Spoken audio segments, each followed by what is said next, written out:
nothing short of a miracle. That's what the general manager of the San Francisco 49ers is saying about rookie Ricky Pearsall. Yeah, he was shot in the chest just 3 days ago. KCRA's Reese Golston Dart joins us with how his recovery is going and what the team says he could be back on the field. Yeah, I mean, shot and doing okay. I mean, the 49ers kick off their season now in just a couple of days, and they're going to be doing it without Pearsall, at least at the beginning. The 49ers general manager, John Lynch, does say that he thinks the wide receiver will play at some point this season. Now, police say that Pearsall had been walking alone Saturday afternoon in Union Square, and that's when they say a 17-year-old boy from Tracy tried to rob him with a gun. They say that the teen was after Pearsall's Rolex watch. Pearsall was shot in the chest. He was taken to the hospital and then released the next day.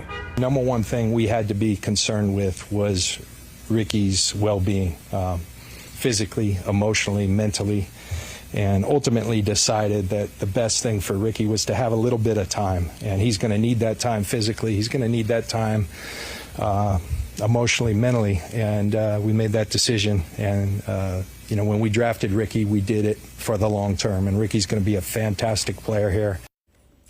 So at this point, the 49ers moved Pearsall to the reserve non-football injury list. That happened yesterday, guys. And it was hard because that list means that he's going to be out at least 4 weeks. Is there any indication of when he might play? Well, they've got some rules on how they do this, especially when you're a non-football injury. So no word on how long he's going to be out. Now, being on that particular non-football injury list means that he has to miss at least 4 games. The Niners can bring Pearsall back to the active roster after that by using one of their 8 designations to bring a player off an injured list in the regular season. Also, there are new rules this year that means he could also be brought back in the postseason. It's just going to depend on when they think they need him and when they think he's going to be ready to come back. So, of course, everyone's rooting for him. At the same time, San Francisco, you know, trying to come out of this reputation of being a dangerous city.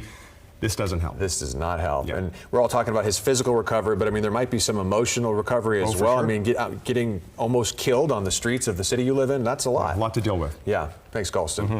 Well, the 17-year-old suspect is in custody. His name has not been released because he is under the age of 18. The DA says a decision to charge him as a minor or an adult should be coming by tomorrow. And of course, we will keep you posted on that.